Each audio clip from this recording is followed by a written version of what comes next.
Good morning students. Good morning ma'am. Good morning. पिछले chapter में किसी को कोई डाउट है?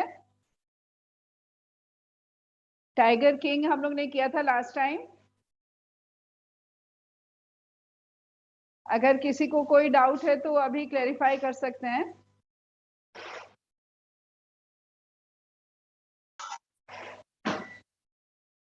चलिए, नहीं है कोई डाउट तो आज हम लोग नेक्स्ट चैप्टर शुरू करेंगे विस्टास बुक का, सेकंड जो सप्लीमेंट्री रीडर है उसका। और चैप्टर का नाम है journey to the end of the earth and it is written by Tishani Doshi. Tishani Doshi इसकी ऑथर हैं और चैप्टर का नाम है journey to the end of the earth. End of the earth, when we say we all know that earth is round, है ना, अर्थ जो गोल है। लेकिन जब भी हम लोग ग्लोब देखते हैं, ग्लोब आप सबने देखा होगा ज्योग्राफी की क्लास में भी, तो ऊपर में देखते हैं आर्टिक है और नीचे में एंटार्क्टिक है। तो अब हम लोग इमेजिन करते हैं कि जो हमारा एंटार्क्टिक है that is the end of the earth. Antarctic समझते हैं आप लोग? ग्लोब में जो सबसे नीचे आप देखिएगा साउथ पोल पे, तो उसको एंटार्क्टिक बोलते हैं। और यहाँ एंटार्क्टिक में आप लोगों ने पढ़ा होगा सालों भर वहां पे बर्फ जमी रहती है। लेकिन अब ये जो बर्फ जो जमी रहती थी अब वो धीरे धीरे कम होने लगी है। क्या बता सकते हैं ऐसा क्यों हो रहा है? कोई भी स्टूडेंट? क्यों लगता है कि वहां जो जमी हुई बर्फ है वो कम होने लगी है?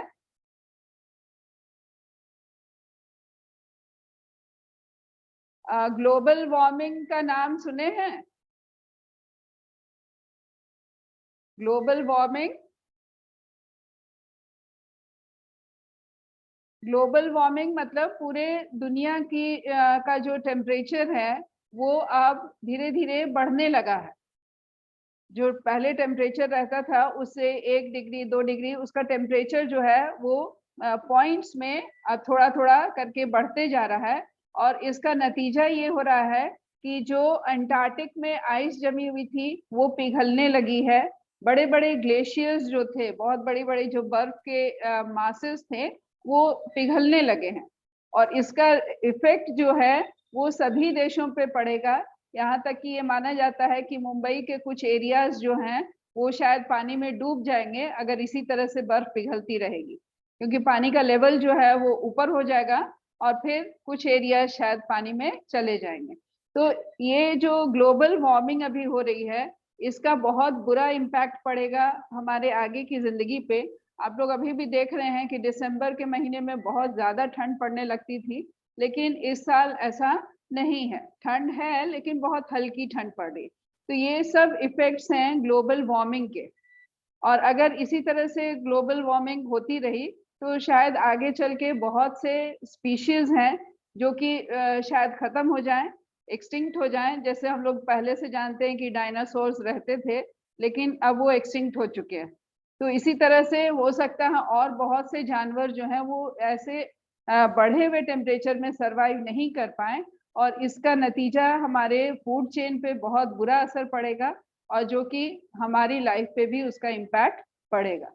तो इसलिए ये जानना जरूरी है कि हमारे ऐसे कौन से काम हैं या ऐसे कौन से फैक्ट्रीज हैं या ऐसी क्या वजह है जिसकी वजह से ये ग्लोबल वार्मिंग हो रही है और इसको कम से कम कैसे किया जा सके, इसको रोका कैसे जा सके ताकि अर्थ का जो टेम्परेचर पहले से था वही रहे और ज्यादा स्पीशीज वगैरह जो जैसे हैं, जो इकोलॉजिकल बैलेंस एक बना हुआ है वो हमेशा बना रहे। तो यहाँ पे इसको एंटार्क्टिका में जाके इसको स्टडी किया गया ग्लोबल वार्मिंग का क्या असर पड़ रहा वहाँ की लाइफ पे, और वहाँ की लाइफ पे जो असर पड़ रहा है उसको देख के हम अंदाजा लगा सकते हैं कि बाकी दुनिया में उसका क्या असर पड़ेगा। तो इसीलिए ये एक प्रोग्राम चलाया गया students on ice. Students on ice जो कि हाई स्कूल स्टूडेंट्स को वहां ले जाके और वहां उन लोग को दिखाया जाता है, समझाया जाता है और उस ताकि उन लोग को एहसास हो कि ग्लोबल वार्मिंग को रोका जाना चाहिए और उसके क्या इफेक्ट्स हो सकते हैं। और ये हाई स्कूल स्टूडेंट्स को इसलिए दिखाया जाता है, इसलिए समझाया जाता है क्योंकि वी ऑल बिलीव कि चिल्ड्रन जो है दे आर द फ्यूचर। बच्चे जो हैं वो फ्यूचर होते हैं, आगे के पॉलिसी मेकर्स होते हैं। सो अगर अभी से वो अवेयर हो जाएं कि हमारे हम जो भी काम कर रहे हैं उसका क्या असर पड़ रहा है दुनिया पे, दुनिया के एटमॉस्फेयर पे, तो शायद आगे चल के वो ऐसी पॉलिसीज बनाएंगे कि शायद ग्लोबल वार्मिंग या इस पे जो एनवायरनमेंट पे जो इम्पैक्ट पड़ रहा है हमारा, वो शायद थोड़ा कम हो सके। So we begin the chapter. Early this year, I found myself aboard a Russian research vessel, Academic Sokolsky. तो ये जो एक रिसर्च वेसल है, रशियन रिसर्च वेसल, वेसल का यहाँ मतलब हुआ शिप, बहुत बड़ी एक शिप है और वो शिप जो है वो रिसर्च का काम किया जाता है उस शिप पे, और शिप का नाम है एकेडमिक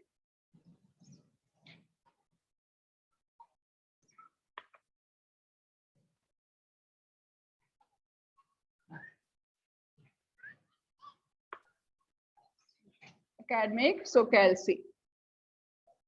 तो ये एक बहुत बड़ी शिप है और इस पे रिसर्च वर्क चलता है। Heading towards the coldest, driest, windiest continent in the world. कौन सी कॉन्टिनेंट है? ये है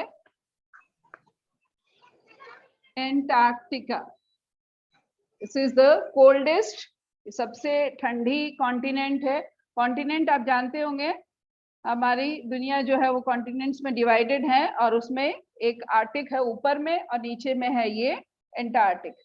एंटार्क्टिक जो है बहुत बड़ी कॉन्टिनेंट है, ये पूरी तरह से बर्फ से ढकी हुई है, इसमें कहीं पे भी लैंड दिखाई नहीं देती है। And it is the coldest, सबसे ठंडी है। विंडिएस्ट, विंडिएस्ट मतलब इसमें यहाँ पे बहुत तेज हवाएं चलती हैं। एंड इट इज ड्राईएस्ट, इसको हम तो जानते हैं कि यहाँ पे बर्फ जमी हुई है, लेकिन इसको ड्राईएस्ट माना गया क्योंकि आपको वैसे पानी मिलना पॉसिबल नहीं है, जो water which can be used for drinking और अदर पर्पसेस, वैसा पानी नहीं मिल सकेगा, बिकॉज एवरीथिंग इज फ्रोजन, सब कुछ वहां पे जमा हुआ है। My journey began 13.0 degrees north of equator in Madras. So she started her journey from Madras. Madras से अपनी जर्नी इसने स्टार्ट की और उसका involved crossing 9 time zones. So she then crossed 9 time zones. ये कुछ पॉइंट्स लिख दे रहे हैं बोर्ड पे, क्योंकि आपका जो मल्टीपल चॉइस क्वेश्चंस आते हैं उसमें इसी तरह के क्वेश्चंस आएंगे। How many time zones did she cross, तो उसका आंसर आप आसानी से लिख सकेंगे। 9 time zones, 6 check points.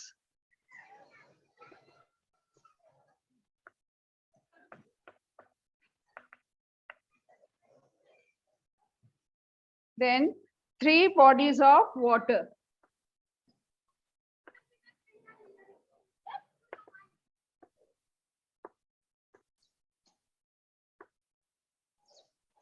And at least as many ecospheres, and 3 ecospheres.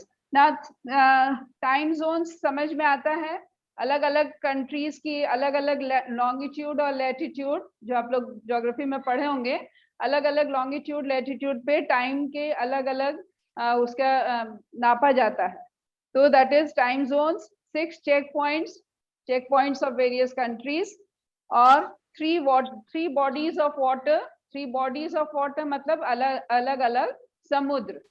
So she started her journey from Madras. Madras से शुरू की, 9 time zones क्रॉस की, 6 check points and 3 bodies of water were crossed by her to reach Antarctica. यहाँ पहुंचने के लिए उसने इतना लंबा सफर तय किया। Now, by the time I actually set foot on Antarctica continent, I had been traveling over 100 hours in combination. So total उसने जर्नी जो की वो कितने की? She traveled for 100 hours.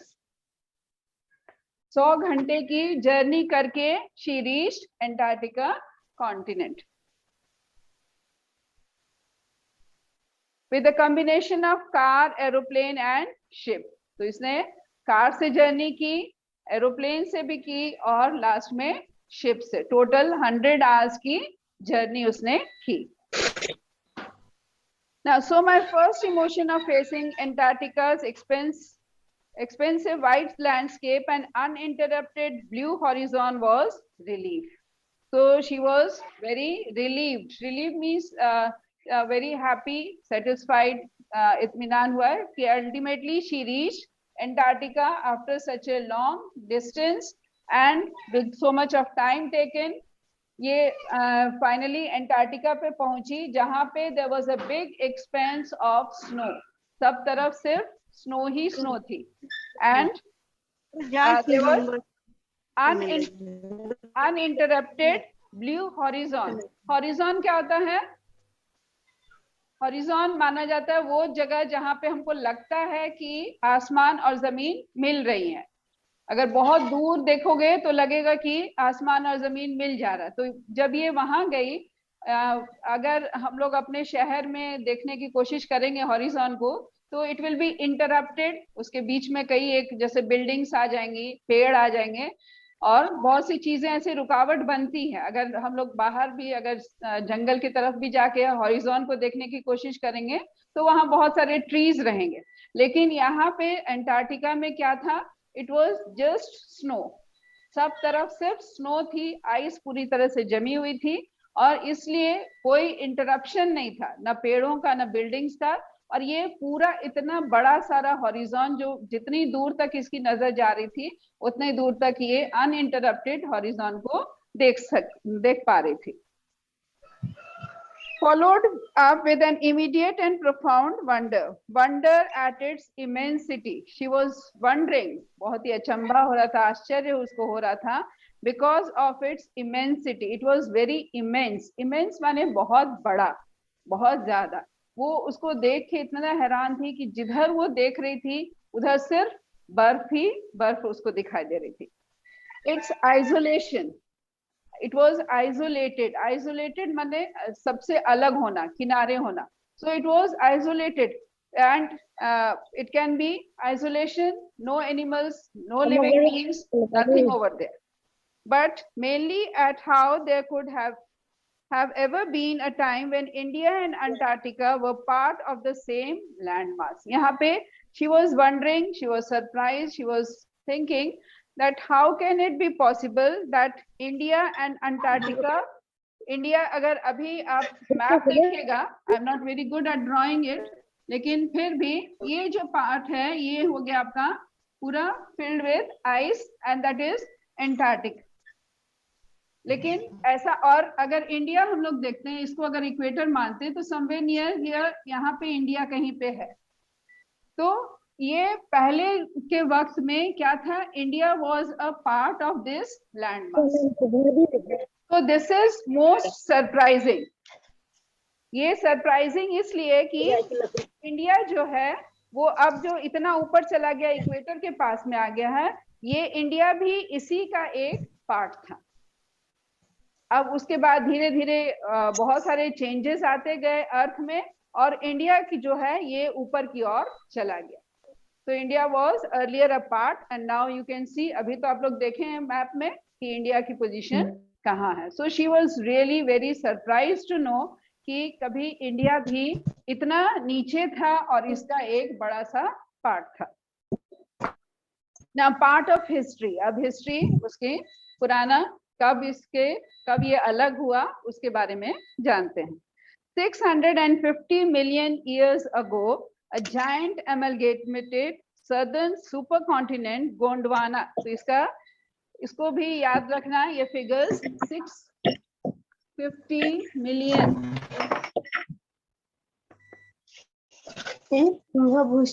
कहाँ है यह 40 है.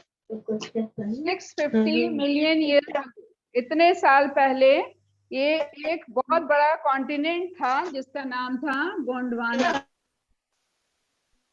क्या करते हैं मामी? ये जब इंडिया भी इसका पार्ट था तो अब इसका नाम था गोंडवाना। इसको याद रखना क्योंकि अब आपके ऑब्जेक्टिव में भी ये क्वेश्चन आता है। और ये भी आएगा 650 मिलियन ईयर्स अगो, कितना साल पहले India was a part of, या there was a huge super continent. इसको सुपर कॉन्टिनेंट कहा गया क्योंकि कई एक कॉन्टिनेंट्स इसके साथ मिली हुई थी, जो अब धीरे धीरे, जैसे एशिया इससे अलग हो गया, लेकिन पहले एशिया भी इसी का एक पार्ट था, और उस बड़े से कॉन्टिनेंट को कहा गया Gondwana. Did indeed exist, centered roughly around the present day Antarctica. तो एक अभी जो हम अंटार्कटिका जानते हैं, इसी के पास ये एक बड़ी सी कॉन्टिनेंट थी जिसको सुपर कॉन्टिनेंट कहा गया, और इसका नाम था Gondwana. Things were quite different then. उस वक्त चीजें काफी अलग थी। Humans hadn't arrived on the global scene. ये उस वक्त की बात है जब शायद ह्यूमन बीइंग्स इस ग्लोब पे नहीं आए थे। हम लोग ये मानते हैं कि धीरे धीरे जो है इवोल्यूशन हुआ, आप लोग साइंस में पढ़े होंगे कि सिंगल सेल्ड एनिमल्स पहले आए, फिर धीरे धीरे उसका एवोल्यूशन होता चला गया, और फिर प्रेजेंट ह्यूमन बीइंग्स हम लोग आए। तो ये उस वक्त की बात है जब ह्यूमन बीइंग्स ग्लोब पे नहीं थे। And the climate was much warmer, hosting a huge variety of flora and fauna. और उस वक्त जो क्लाइमेट था वो कहीं ज्यादा गर्म और ज्यादा उसमें वार्म था, और उसमें बहुत सारे एनिमल्स और प्लांट्स थे। For 500 million years, Gondwana thrived. 650 million years पहले गोंडवाना एक आइलैंड थी, और ये इट थ्राइव्ड फॉर, मतलब 500 मिलियन ईयर्स के लिए ये थ्राइव किया, मतलब इसमें फ्लोरा फौना खूब अच्छे से बड़े हुए, एंड देन दे प्रॉस्पर्ड, मतलब they kept on living for 500 million years. But around the time when dinosaurs were wiped out and the age of mammals got underway, the landmass was forced into separate countries, shaping the globe as we know today. तो धीरे धीरे जब dinosaurs जो थे, उस समय जो animals थे उसमें डायनासोर्स भी थे, और जब dinosaurs they were wiped out, means they went on being, they became extinct. अपने we don't know actual reasons, maybe the temperatures went on changing, और वो टेम्परेचर सुटेबल नहीं रहा डायनासोर्स के लिए, और इसीलिए धीरे धीरे करके सारे डायनासोर्स मर गए। तो जब ये they were wiped out, then जब वो मरे तब एज ऑफ मैमल्स स्टार्ट हुई, मतलब तब हमारे जब मैमल्स भी आप लोग पढ़े होंगे, फाइलम होती है, बायो में पढ़े होंगे, तो मैमल्स की एज तब स्टार्ट हुई जब डायनासोर्स पूरे एक्सटिंक्ट हो गए, they were wiped out of the earth. और उस समय 500 मिलियन ईयर्स अगो वो धीरे धीरे जो हम लोग का प्रेजेंट ग्लोब है, जो प्रेजेंट उसका शेप है, वो बना। पहले क्या था, ये पूरा हो सकता है इतना पूरा बड़ा सा एरिया एंटार्क्टिका रहा होगा, फिर इसमें से कोई थोड़ा सा लैंड मास इधर से टूट के ये ऊपर की ओर बढ़ने लगा, और यहाँ पे इतना ही एंटार्क्टिका वहां पे रह गया। होप यू ऑल अंडरस्टैंड, सबको समझ में आ रहा है?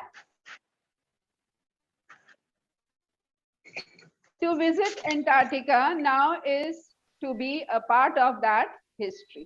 तो अभी अगर हम एंटार्क्टिका जाते हैं, वहां पे विजिट करते हैं, तो we become a part of that history. We come to know about it and we are a part of that. कि हमको भी लगता है कि हम फिर उसी जगह पे आ गए जहां से हमारा शायद ओरिजिन स्टार्ट हुआ था।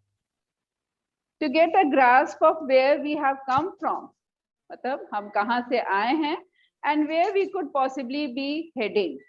तो एंटार्क्टिका जाने से दो चीजों का पता चलता है, एक तो हमारा पास्ट क्या था, हम लोग कहाँ से आए हैं, और दूसरा कि हम आगे कहाँ जा रहे हैं।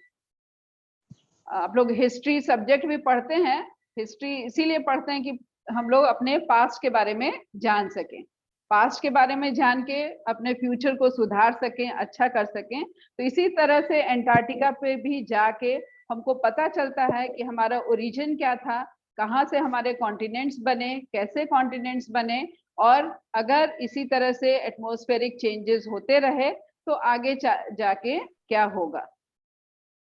It's to understand the significance of corallidian folds and Precambrian granite shields, ozone and carbon evolution and extinction. तो यहाँ पे जो ये माना जाता है कि the whole earth is made of plates. आप लोग ज्योग्राफी में पढ़े होंगे, अर्थक्वेक भी वही होता है जब एक प्लेट दूसरे प्लेट पे चढ़ने लगती है या हटने लगती है, तो उसका रिजल्ट होता है अर्थक्वेक. तो इसी तरह से यहाँ पे जाके भी हमको पता चलता है उन प्लेट्स के बारे में. प्री कैम्ब्रियन ग्रेनाइट शील्ड्स, कैसे वो ग्रेनाइट के बहुत बड़े शील्ड्स थे, प्लेट्स थी. Ozone and carbon, ozone layer के बारे में पता चलता है. ओजोन लेयर आप लोग सब जानते होंगे, साइंस में पढ़े होंगे. और अभी जैसा कि रिसेंटली आपको पता है कि ओजोन लेयर में शायद छेद होने लगा है. ओजोन लेयर जो है वो हमको अल्ट्रावायलेट रेडिएशन से बचाती है, और जब इसमें अब छेद होने लगा है तो we are more prone to cancer, skin cancer बहुत ज्यादा होने के चांसेस हैं. तो about ozone and carbon, carbon के बारे में आप सब जानते होंगे. एंड एवोल्यूशन एंड एक्सटिंक्शन, तो यहाँ से हम एवोल्यूशन के बारे में जान सकते हैं कि कैसे अलग अलग जीव जंतु पैदा हुए और कैसे वो आगे बढ़े. एंड एक्सटिंक्शन, कैसे कुछ जीव जंतु जो हैं वो एक्सटिंक्ट हो गए हैं, मतलब अब वो विलुप्त हो गए हैं, अब इस दुनिया में नहीं है. तो ये सब हमको यहाँ जाके पता चलेगा. When you think about all that can happen in a million years, it can get pretty mind-blogging. तो जब पता चलेगा आपको, या इस बारे में हम जब जानकारी हासिल करेंगे कि 1 मिलियन ईयर्स में क्या क्या हो सकता है और क्या क्या हुआ है, तो really it will be very surprising and shocking. Imagine India pushing northwards, jamming against Asia to buckle its crust and form the Himalayas. Now this is something very good, children. आप लोग को अच्छा लगेगा जानने में या ये कि जैसे अभी हम लोग ने डिस्कस किया कि इंडिया जो है वो एंटार्क्टिका का पार्ट था. तो अगर हम इसको और ध्यान से पढ़ेंगे तो पता चलेगा कि इंडिया जो है इधर से ऐसे ऊपर की ओर बढ़ा. एशिया यहाँ पे ऑलरेडी था. एशिया आप लोग जानते हैं, इट्स अ कॉन्टिनेंट. एशिया था, लेकिन जब इंडिया इधर से बढ़ने लगा तो इस प्लेट पे जब वो आया तो कुछ प्लेट्स जो है वो एशिया की प्लेट्स पे चढ़ गई. एक प्लेट दूसरे प्लेट पे चढ़ गई और इसीलिए हिमालयाज जो है वो फॉर्म हुए, जो अभी प्रेजेंट हिमालय है. क्योंकि इंडिया जो एक पार्ट था गोंडवाना का, वो ऊपर की ओर बढ़ा. ऊपर यहाँ पे ऑलरेडी एशिया था और ये उस प्लेट पे ये चढ़ गया, जिसकी वजह से हिमालयाज फॉर्म हुए, हिमालयाज बने. South America drifting off to join North America.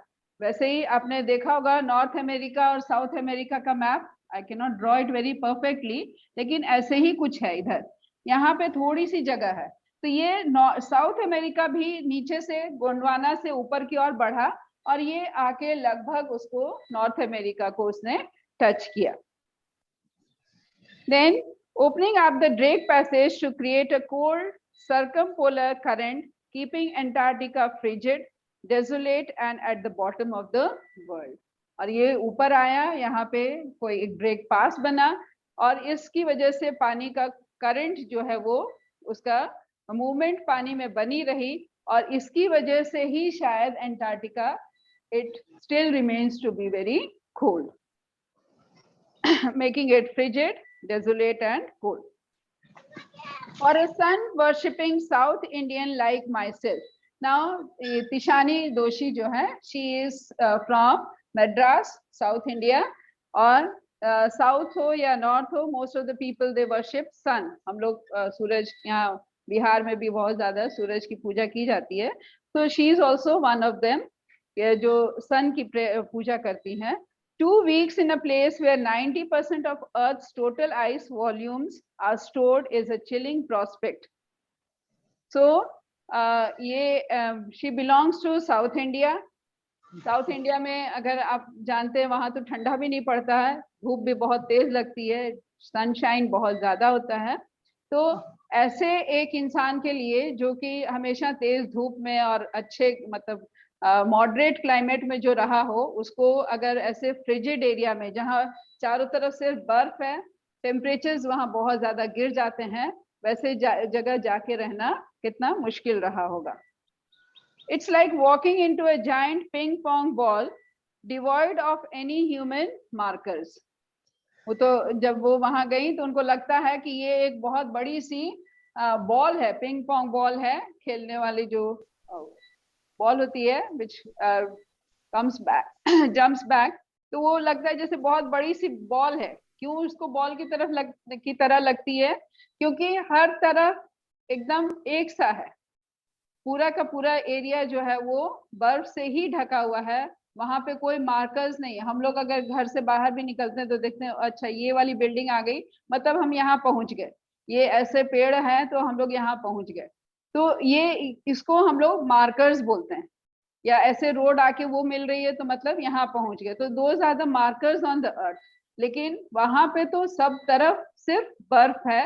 वो लगता है जैसे ये बहुत बड़ी सी एक बॉल है, और वो बॉल किसकी है? आइस की बनी हुई, और उसमें कोई भी मार्कर्स नहीं है, ना वहाँ पेड़ है, ना कोई बिल्डिंग्स हैं, और ना ही ऐसी कोई चीज है जिससे हमको पता चल सके कि हम कितनी दूर आ गए, कहाँ पे हैं, हमको इसका अंदाजा नहीं हो सकता। No billboards, buildings. You lose all earthly sense of perspective and time here.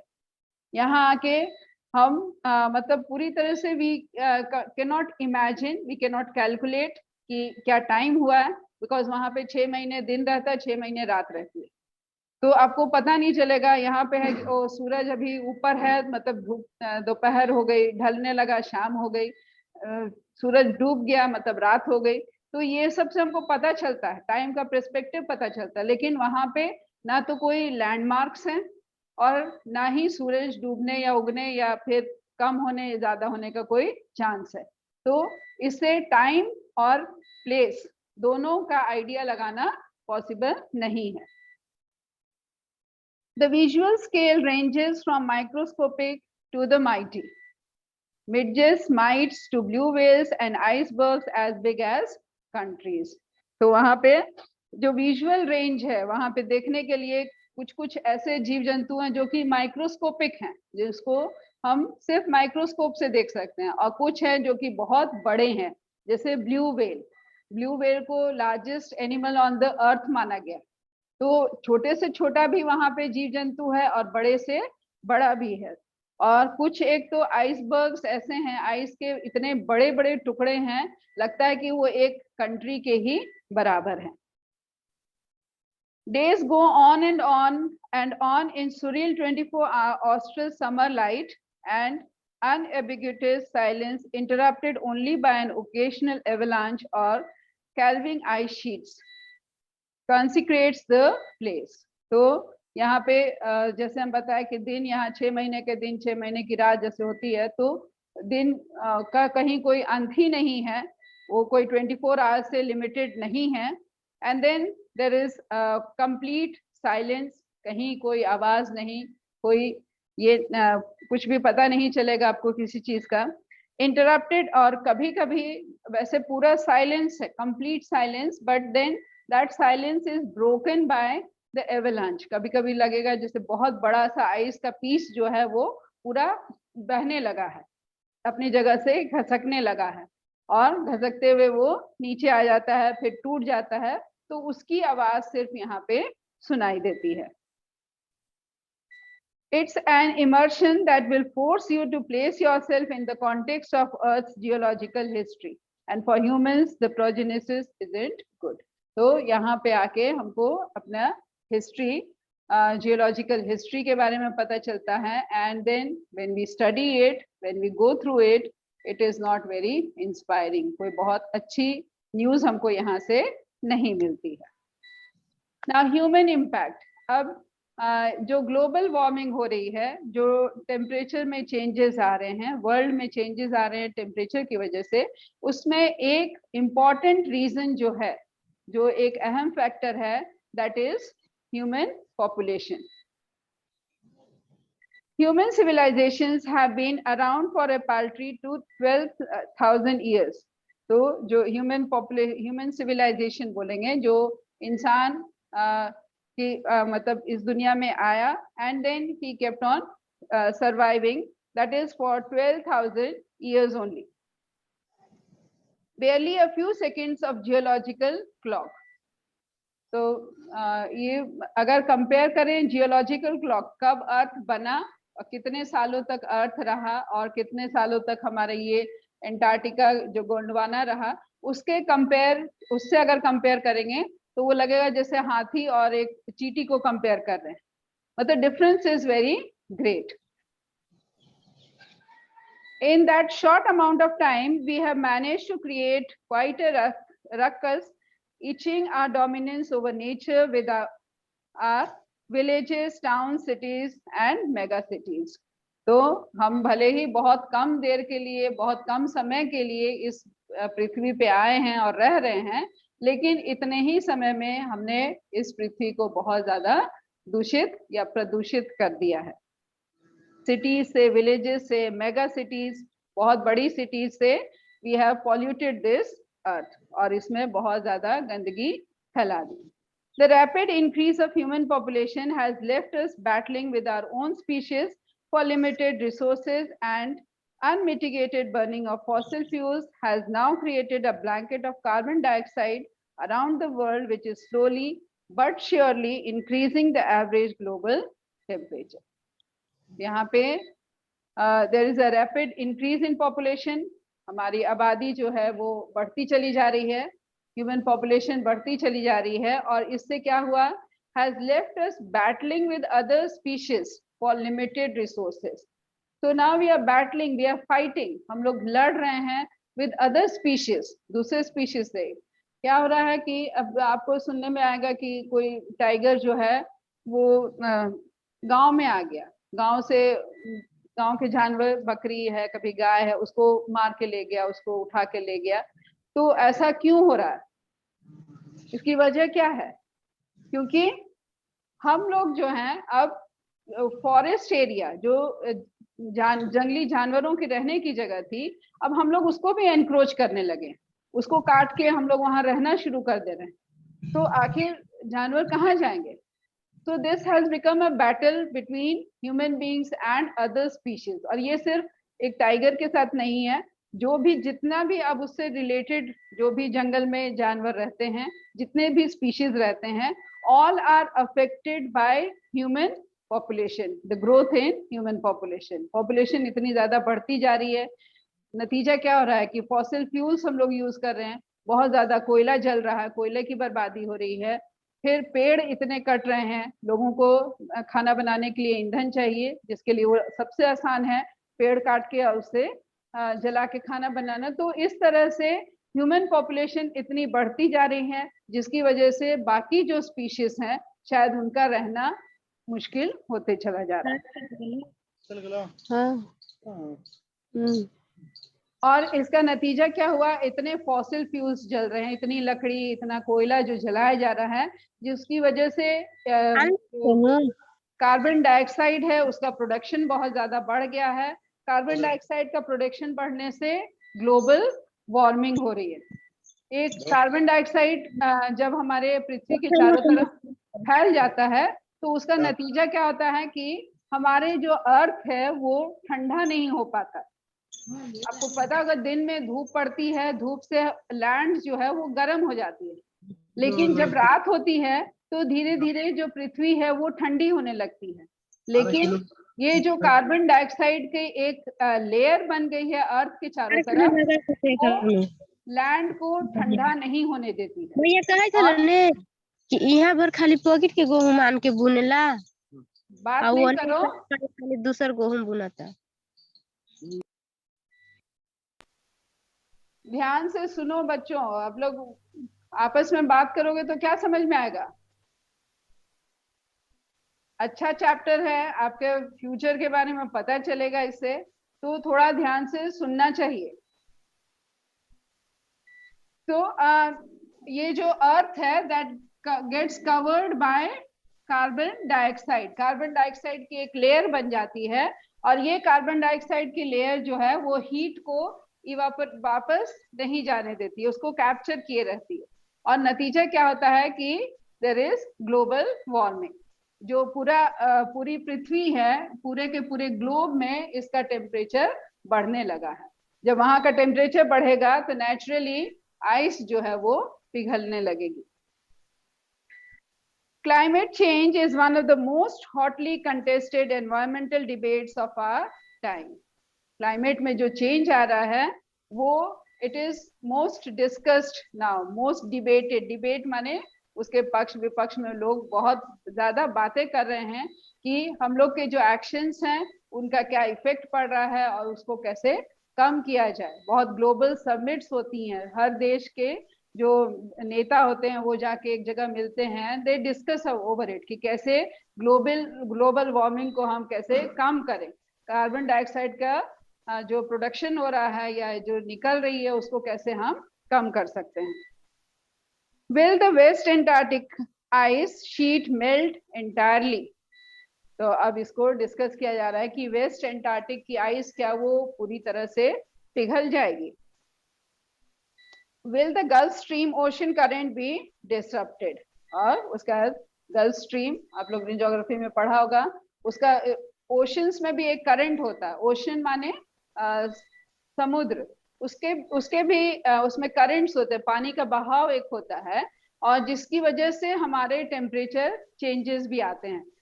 Ocean के करंट से, ओशन में जो वाटर का मूवमेंट होता है उससे हमारे टेम्परेचर में भी चेंज आता है, हमारे एटमॉस्फेयर पे उसका अफेक्ट पड़ता है। So will that ocean current be disrupted? क्या उसमें भी डिसरप्शन होगा? Means the same flow will not be maintained. Will it be the end of the world as we know it? और अब तो वैज्ञानिक ये भी सोचने लगे हैं कि क्या इससे जो अर्थ है जैसा कि हम अभी अर्थ को जानते हैं, क्या ये उसका अंत हो जाएगा? Will it come to an end? May be not. तो डिबेट जो होती है, डिबेट में क्या होता है, किसी भी चीज के पक्ष में या विपक्ष में बोलना और अपने तर्क से अपनी बात को साबित करना, उसको डिबेट बोलते हैं। तो अभी क्या डिबेट किया जा रहा है कि क्या ये will this B the end of the अर्थ? क्या अर्थ का एंड हो जाएगा? Means probably earth will be no longer suitable for us to live. हम लोग शायद इस पे सरवाइव नहीं कर पाए अगर इसी तरह से ग्लोबल टेम्परेचर्स बढ़ते गए, क्लाइमेट में चेंजेस आते गए। So what can be the result of all those? Either way, Antarctica is a crucial element in this debate, not just because it's the only place in the world which has never sustained a human population and therefore remains relatively pristine in this respect, but more importantly, because it holds in its ice cores 500,000-year-old carbon records trapped in its layers of ice. तो जो भी बात हो रही हो global changes की, climate changes की, तो उसमें क्रूशियल डिबेट का एक एलिमेंट है एंटार्क्टिका। एंटार्क्टिका के बारे में बात करना बहुत जरूरी हो जाता है, क्योंकि इसमें मेन जो स्टडी, हम क्यों रिसर्च वेसल जो है ये एंटार्क्टिका ही क्यों गई है, क्योंकि बाकी पृथ्वी पे हर जगह इंसान गया है और इंसान ने वहां पे तबाही फैलाई है, लेकिन एंटार्क्टिका ही एक ऐसी जगह है जहां पे ह्यूमन पॉपुलेशन नहीं है। लोग वहां परमानेंटली जाके नहीं रह सकते हैं क्योंकि टेम्परेचर्स वहां बहुत कम है और खाने पीने के लिए वहां कुछ नहीं है। So human population can not survive over there, और इसलिए it is in its original form. जो एंटार्क्टिका में जो आज से कई साल, मतलब मिलियंस ऑफ इयर्स अगो जो कंडीशंस थे, आज भी वही कंडीशंस हैं। तो इसलिए हम वहां पे जाके उसका स्टडी करते हैं, क्योंकि human beings have not spoiled it. Human beings ने उसको अभी तक वहां पे कोई भी अपना इम्पैक्ट नहीं छोड़ा है। एंड सेकेंडली, मोस्ट इंपॉर्टेंट एक रीजन तो ये है, सेकेंड है कि उसके जो आइस कोर्स हैं, उसके अंदर जो आइस के अंदर 500,000 year old carbon record trap है। उसमें क्या है, जैसे कि अगर कोई मे बी एनिमल्स जो मर जाते हैं and they get trapped over there, वो उसके ऊपर से बर्फ आ गई and so they become carbon records. उससे हमको पता चल सकता है कि यहाँ पे पुराने वक्त में कैसे जीव जंतु थे या फिर कैसे हालात थे, ये सब हम उससे पढ़ सकते हैं रिकॉर्ड से। जैसे कोई भी आप लोग रजिस्टर में रिकॉर्ड्स बनते हैं तो हमको पहले का उससे पता चलता है, उसी तरह से यहाँ पे कार्बन के रिकॉर्ड्स हैं and we can come to know about our past. So if you want to study and examine the Earth's past, present and future, Antarctica is the place to go. तो इसीलिए, क्योंकि दो वजह है उसकी, एक तो ह्यूमन पॉपुलेशन वहां पे नहीं है, so we have not spoiled the environment, and secondly वहां पे कार्बन रिकॉर्ड्स हैं और उन रिकॉर्ड्स को देख के हम उसके पास्ट के बारे में जान सकते हैं और प्रेजेंट अभी क्या हालात हैं, and we can also calculate the future, आगे चल के क्या होने जा रहा है इसका भी हम अनुमान लगा सकते हैं अंटार्कटिका में जाके वहां पे स्टडी करके। Now another one is students on ice program.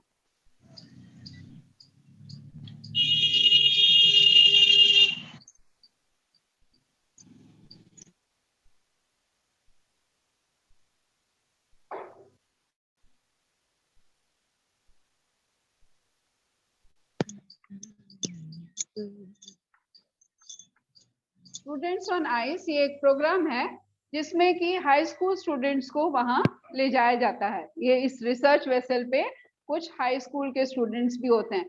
आप लोग जो एग्जाम्स होते हैं बहुत सीरियसली नहीं लेते हैं, जो कि स्कॉलरशिप एग्जाम्स होते हैं या फिर कभी जैसे मैथ्स ओलंपियाड हुआ, साइंस ओलंपियाड हुआ, इस तरह के जो एग्जाम्स होते हैं और उसमें जो बच्चे सेलेक्ट किए जाते हैं फिर वो आगे जाते हैं डिस्ट्रिक्ट लेवल पे, डिस्ट्रिक्ट से आते हैं स्टेट, स्टेट से नेशनल लेवल, और ऐसे नेशनल लेवल पे जो बच्चे सेलेक्ट होते हैं उनको चांसेस मिलते हैं इस तरह के प्रोग्राम्स में जाने के, नासा जाने के, जो कि बहुत ही मतलब अगर आप साइंटिस्ट बनना चाहते हैं, अगर आप बहुत अच्छा कुछ करना चाहते हैं आगे इन रिलेशन टू साइंस, तो ये सब प्रोग्राम्स आपको उसमें हेल्प करेंगे।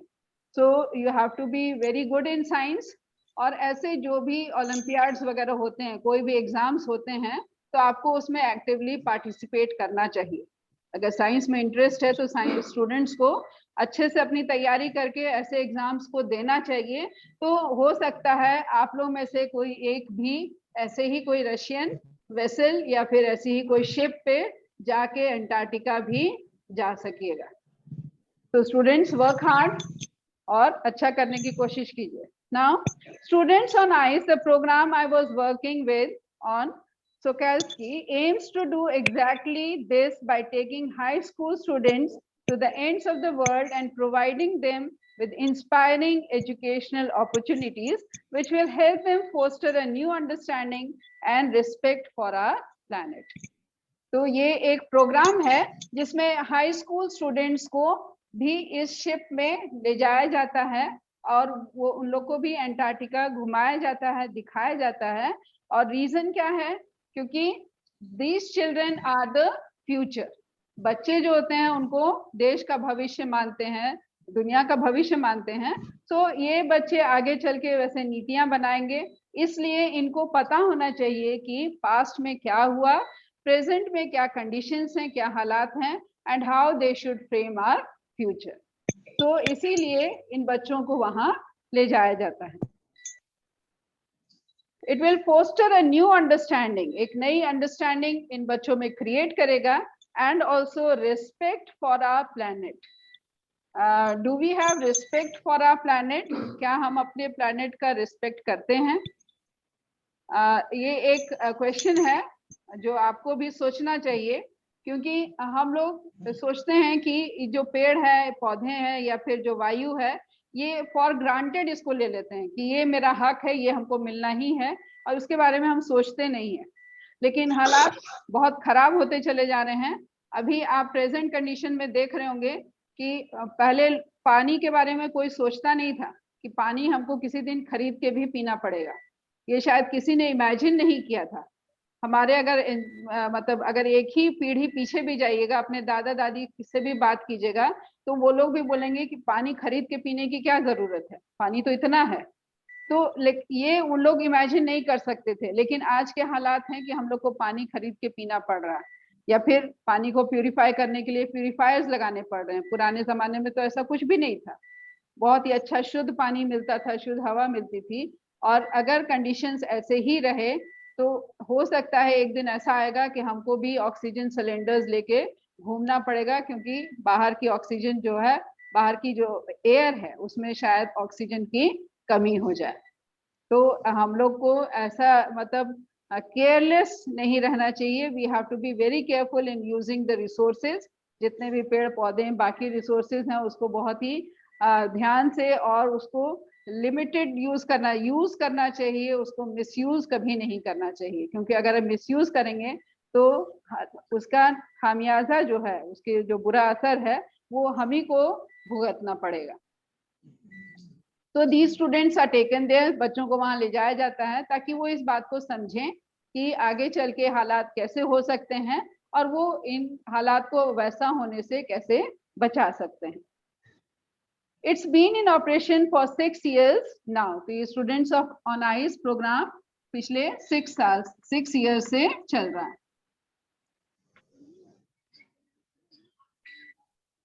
Headed by Canadian Geoff Green, ये भी नाम जान लेना चाहिए, Geoff Green. Geoff Green is the head of Students on Ice program.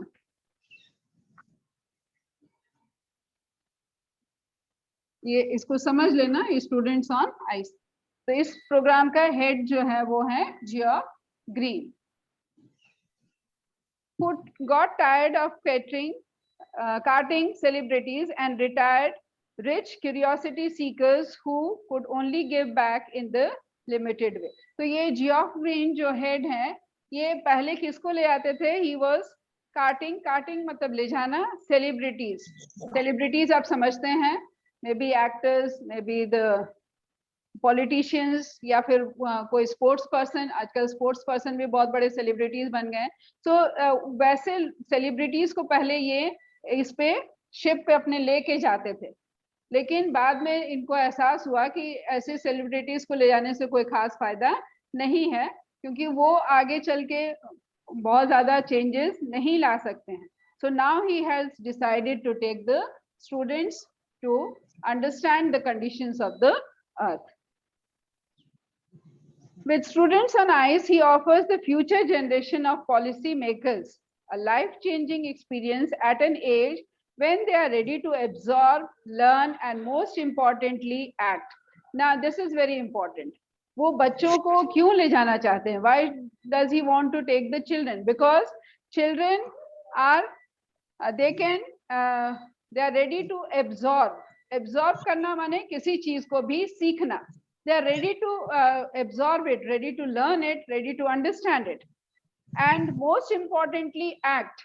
और आगे चल के act करना है उनको, क्योंकि आगे future leaders, future policy makers जो आगे की नीतियां बनाएंगे वो कौन है? जो बच्चे हैं। बच्चे आगे चल के नेता बनेंगे, और नेता बनेंगे तो वो नीतियां बनाएंगे। So these children, they are the future of the world. इसीलिए वो बच्चों को वहां ले जाना शुरू किया उन्होंने, और सेलिब्रिटीज को ले जाना बंद किया। The reason the program has been so successful is because it's impossible to go anywhere near South Pole and not be affected by it. तो ये प्रोग्राम बहुत सक्सेसफुल रहा। इसकी रीजन है कि जो भी वहां जाता है वो he cannot remain indifferent to it. उस पे बहुत गहरा उसका प्रभाव पड़ता है। It's easy to be ablaze about polar ice caps melting while sitting in the comfort zone of our respective longitudes and latitudes, but when you can visibly see glaciers retreating and ice shelves collapsing, you begin to realize that the threat of global warming is very real. Now this is very important. अभी जैसे हम लोग बात भी कर रहे हैं global warming की, ये चैप्टर भी हम पढ़ रहे हैं, इसको भी हमको समझ में आ रहा है कि ग्लोबल वार्मिंग हो रही है, लेकिन हम उसको उतना गहराई से फील नहीं कर पाते हैं, या उस चीज को हम ये रियलाइज नहीं कर पाते कि ये वाकई में सीरियस प्रॉब्लम है। आप लोग में से कितनों को लगा होगा कि ये सीरियस प्रॉब्लम है? लगा, हाँ ग्लोबल वार्मिंग सुने हैं, कुछ होगा, होता होगा और हो रहा होगा, लेकिन हम उसमें क्या कर सकते हैं? तो ये हमको लगता है, और अपने घर में बैठ के ग्लोबल वार्मिंग की बात करना बहुत आसान है, but we don't actually realise it. लेकिन जब आपको यहाँ पे ले जाया जाएगा एंटार्क्टिका, जब वहां पे लोगों को ले जाया जाता है, बच्चों को ले जाया जाता है, और वो अपने आसपास देखते हैं कि बड़े बड़े ग्लेशियर्स जो हैं वो मेल्ट कर रहे हैं, पूरा वो पिघलते जा रहे हैं। Then there are ice caps melting, and then the retreating glaciers retreating and ice shelves collapsing. तो आइस के जो बड़े बड़े शेल्स हैं, कंट्रीज के बराबर के शेल्स हैं, दे आर ऑल कोलैप्सिंग, सब गिरते चले जा रहे हैं, सब खत्म होते जा रहे हैं, सब पानी में चेंज होते जा रहे हैं। तो when you really see these things, you realize it much more. तब आपको ज्यादा एहसास होगा कि वक्त बहुत तेजी से बदल रहा है, and then there is global warming जो है वो सिर्फ बातों में नहीं है या किताबों में नहीं है, दैट इज एक्चुअली हैपनिंग। जब हम वहां जाके देखते हैं तो इस बात का पता चलता है, and probably we are more influenced, ज्यादा अच्छे से उस चीज को समझ पाते हैं, and then we will be more ready to make the changes. So we'll continue the chapter next day. Hope you all are understanding. समझ में आ रहा है chapter? Yes ma'am. हाँ, नेक्स्ट डे इसको कंटिन्यू करेंगे, नेक्स्ट डे कंप्लीट कर लेंगे। और अगर कोई डाउट है तो बच्चों प्लीज आप लोग नोट कीजिए और पूछिए। ज्यादा हम लोग आपस में बात भी नहीं कर पाते हैं, बिकॉज वो बार बार इंटरप्शंस भी ठीक नहीं है, लेकिन आपको अगर कोई डाउट्स हैं तो जब भी चैप्टर खत्म होता है या फिर एक दिन का सेशन कंप्लीट होने लगता है तो आप प्लीज उसको पूछा कीजिए, clear your doubts. Okay, well thank you.